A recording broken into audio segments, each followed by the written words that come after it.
વિચારો, 19મી સદીનું સૌરાષ્ટ્ર, રાતના અંધારામાં ડુંગરાઓમાંથી એક પડછંદ માણસ પોતાની ટોળી સાથે આવે છે. તે ગરીબોને લૂંટનારા જમીનદારો અને બ્રિટિશ સરકારના બાતમીદારોને પકડે છે, પણ તે તેમને જાનથી નથી મારતો. તે એક એવો ભયાનક દંડ આપે છે જે આજીવન યાદ રહે. તે તલવારથી સીધું એમનું નાક કાપી નાખે છે. આ નાક કાપવાની ઘટનાઓ એટલી હદે વધી ગઈ હતી કે જૂનાગઢના એક પ્રખ્યાત ડોક્ટર ત્રિભુવનદાસ શાહે આ કપાયેલા નાક સાંધવા માટે પ્લાસ્ટિક સર્જરીની નવી પદ્ધતિઓ વિકસાવવી પડી. એ સમયે લોકોમાં એક કહેવત પણ ખૂબ પ્રચલિત થઈ હતી: કાદુ નાક કાપે છે અને ત્રિભુવનદાસ તેને સાંધે છે. કોણ હતો આ કાદુ? બ્રિટિશ અને જૂનાગઢ સ્ટેટના સરકારી ચોપડાઓમાં જેને ખતરનાક ડાકુ અને લૂંટારો કહેવાયો છે, એ જ માણસને સૌરાષ્ટ્રના લોકગીતોમાં ગરીબોનો તારણહાર કેમ માનવામાં આવે છે? ચાલો જોઈએ આજના આ વિડીયોમાં. નમસ્કાર મિત્રો, આજે આપણે વાત કરીશું સૌરાષ્ટ્રના સૌથી ચર્ચિત બારવટિયા કાદુ મકરાણીના અસલી ઇતિહાસ વિશે. કાદુ મકરાણીનું સાચું નામ હતું કાદિર બક્ષ રિંદ બલોચ. તેના નામની પાછળ લાગતો મકરાણી શબ્દ દર્શાવે છે કે તેના પૂર્વજો મૂળ બલોચિસ્તાનના મકરાણ તટ પરથી આવ્યા હતા.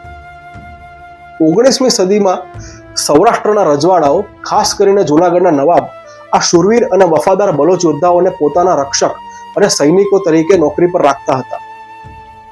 કાદુનો જન્મ 1840ના દાયકાની આસપાસ થયો હોવાનું માનવામાં આવે છે.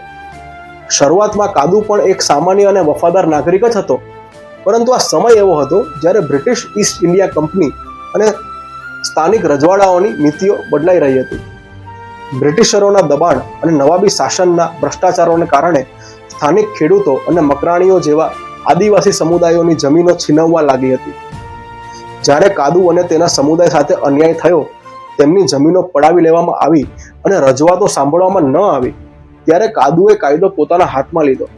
તેણે જૂનાગઢ સ્ટેટ અને બ્રિટિશ હુકુમત સામે બળવો પોકાર્યો અને એ બહાર વટે ચડ્યો. હવે કાદુ એકલો નહોતો.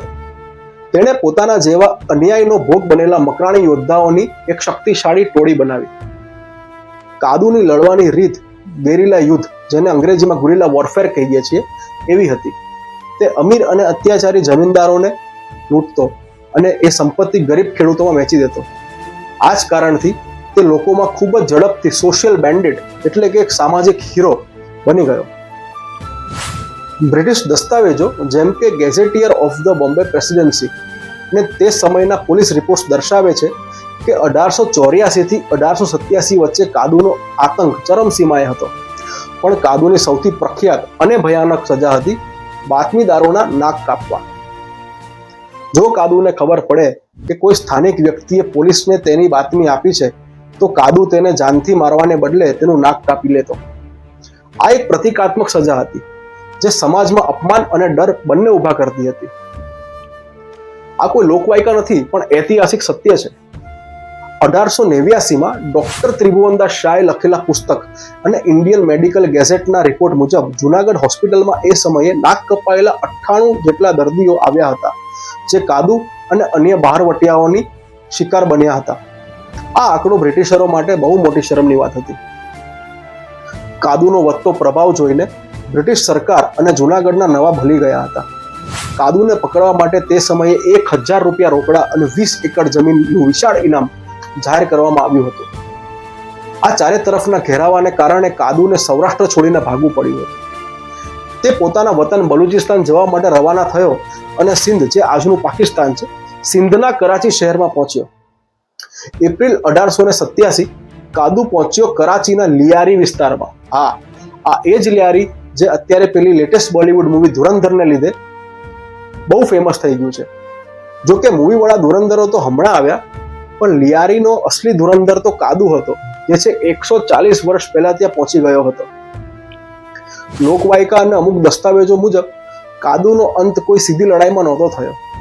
જ્યારે પોલીસ તેને પકડવા આવી ત્યારે કાદુ લિયારીની એક સાંકડી ગલીમાં હતો અને અચાનક ઉપરથી એક ભારે પથ્થર તેના માથા પર પડ્યો અથવા ફેંકવામાં આવ્યો. કાદુ બેભાન થઈ ગયો અને બ્રિટિશ પોલીસના હાથમાં ઝડપાઈ ગયો.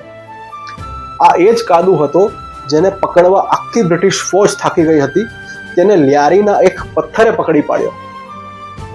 કેપ્ટન LL ફેલ્ટનની સ્પેશિયલ કોર્ટમાં કાદુ પર મુકદ્દમો ચાલ્યો. ભલે અમુક ગુનાઓમાં પૂરતા પુરાવા ન મળ્યા, પણ બ્રિટિશ સરકાર આ બળવાખોરને જીવતો છોડવા માંગતી નહોતી. જૂન 1887માં કાદુ મકરાણીને ફાંસી આપવામાં આવી. આજે પણ કરાચીના પ્રખ્યાત મેવા શાહ કબ્રિસ્તાનમાં તેની કબર મોજૂદ છે. કાદુ મકરાણીનું મૃત્યુ થયું, પણ તેનો ઇતિહાસ બે અલગ અલગ ભાગમાં વહેંચાઈ ગયો. બ્રિટિશ અને સરકારી દસ્તાવેજોમાં તેને માત્ર એક ખૂંખાર ડાકુ અને લૂંટારો તરીકે વર્ણવે છે, પરંતુ ગુજરાતી લોક સાહિત્ય અને સૌરાષ્ટ્રના ગામડાઓમાં તે આજે પણ એક લોકનાયક છે. 1960માં ગુજરાતીમાં કાદુ મકરાણી નામની એક સુપરહિટ ફિલ્મ બની ગઈ અને આજે પણ ડાયરાઓમાં તેના શૌર્યના ભજનો અને ગીતો ગવાય છે. મિત્રો, જ્યારે શાસકો અત્યાચારી બને છે ત્યારે ઇતિહાસ હંમેશા એવા બળવાખોરોને જન્મ આપે છે જેમના રસ્તા કદાચ ખોટા હોઈ શકે, પણ તેમનો હેતુ ગરીબોનું રક્ષણ કરવાનો હોય છે. તમારું શું માનવું છે? કાદુ મકરાણી એક ખતરનાક ડાકુ હતો કે પછી અન્યાય સામે લડનારો સૌરાષ્ટ્રનો રોબિન હુડ? મને નીચે કોમેન્ટ્સમાં જરૂર જણાવજો. જો તમને આ ઐતિહાસિક સફર પસંદ આવી હોય તો વિડીયોને લાઈક કરજો, શેર કરજો અને આપણી ચેનલને સબસ્ક્રાઇબ કરવાનું ભૂલતા નહીં. ફરી મળીશું એક નવા ઐતિહાસિક રહસ્ય સાથે. જય હિન્દ.